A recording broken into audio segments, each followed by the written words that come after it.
Liquor స్కామ్పై మాజీ MP Vijayasai Reddy సంచలన వ్యాఖ్యలు చేశారు. లిక్కర్ స్కామ్లో పాత్రధారి, సూత్రధారి కసిరెడ్డి రాజశేఖర్ రెడ్డేనని ఆయన ఆరోపించారు. దీని గురించి మరిన్ని వివరాలు చెప్పాల్సి వచ్చినప్పుడు చెప్తానని వెల్లడించారు. కేవీ రావు ఫిర్యాదు మేరకు కాకినాడ పోర్టు వాటాల బదిలీపై సాయిరెడ్డితో పాటు మొత్తం 5గురిపై సిఐడి కేసు నమోదు చేసింది.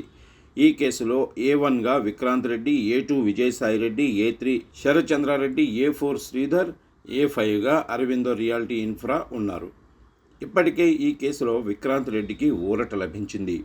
ముందస్తు బెయిల్ మంజూరు చేసింది ఏపీ హైకోర్టు. ఇదే కేసులో ఇప్పటికే ఈడీ విచారణకు హాజరైన విజయసాయిరెడ్డి ఇవాళ సిఐడి ముందు హాజరయ్యారు. ఇది రాజకీయ ప్రేరేపిత కేసుగా విజయసాయిరెడ్డి అభివర్ణించారు. కేవీ రావుతో ముఖపరిచయం తప్ప లావాదేవీలు లేవని చెప్పారు. వైవి సుబ్బారెడ్డి కొడుకుగా మాత్రమే విక్రాంత్ తెలుసన్నారు. కేసు గురించి కేవీ రావుతో స్నేహితుడి ద్వారా మాట్లాడించా. ఓ అధికారి ఆదేశాలతో నా పేరు ఇరికించినట్టుగా కేవీ రావు చెప్పారని తెలిపారు విజయసాయిరెడ్డి.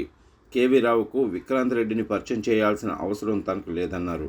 చివరి వరకు విక్రాంత్ రెడ్డి చేశారని కేవీ రావు చెప్పారు. ఇదే విషయాన్ని సిఐడికి చెప్పానన్నట్లుగా విజయసాయిరెడ్డి తెలిపారు. కరికాల వల్ల పేరు చెప్పాను. ఒక అధికారి ప్రమేయంతో నా పేరు ఇంక్లూడ్ చేశారన్నటువంటిది అది చెప్పడం బహుశా మంచిది కాదేమో. ఈ కేసులో నాకు తెలిసినంత వరకు ప్రతి ఒక్కటి దీంట్లో నేను జగన్మోహన్ రెడ్డి గారి ప్రమేయం ఉందానని అడిగారు. నాకు తెలిసినంత వరకు జగన్మోహన్ రెడ్డి గారి ప్రమేయం లేదు. ఈ డీల్ అంతా కూడా కేవీ రావుకి, ఇటు శరత్చంద్రారెడ్డికి, అరబిందోకి మధ్యన డీల్ చేసిందంతా కూడా కర్త కర్మ క్రియ విక్రాంత్ రెడ్డి అని అన్నటువంటి విషయాన్ని చాలా స్పష్టంగా చెప్పాను. సార్, అప్పుడు రాని కేవీ రావు ఇప్పుడు బయటకు వచ్చి కంప్లైంట్ ఇవ్వడం అంటే గత 3 ఏళ్ళు 4 ఏళ్ళు సైలెంట్గా ఉన్నారు. కేవీ రావుని అడగండి, మంచి రాజకీయ బ్రోకర్ కదా. మీ కామన్ ఫ్రెండ్ ద్వారా కూడా మీకు కేవీ రావు కర్కలో కూడా మాట్లాడాలని మీరు కూడా చెప్పారు. అవును, ఇంకేం చేస్తాను, డైరెక్ట్గా మాట్లాడలేను కదా. అతనంటే అసహ్యం నాకు. మళ్ళీ రమ్మన్నారు లేదు, అవసరమైతే పిలుస్తాను. నా పాత్ర ఏముందని పిలిచేదానికి నేను ఎప్పుడు పిలిచిన ఎందుకులే. నేను వచ్చింది కాబట్టి అవును, నేను కూడా సర్వైవ్ కావాలి కదా. నాకు కొంత ప్రొటెక్షన్ కావాలి కదా.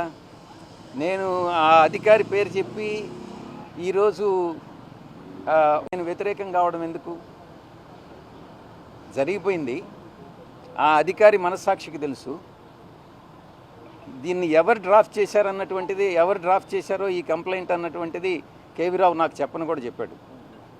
అవన్నీ ఇప్పుడు చెప్పాల్సిన అవసరం లేదు. కేవీ రావు కామన్ మిత్రుడు ద్వారా ఎవరు డ్రాఫ్ట్ చేశారు, నేను ఈ ప్రెస్ కాన్ఫరెన్స్ అడ్రస్ చేసేది ఆ వ్యక్తి చూసినప్పుడు అతనికే మనసుకి కష్టం కలుగుతుంది.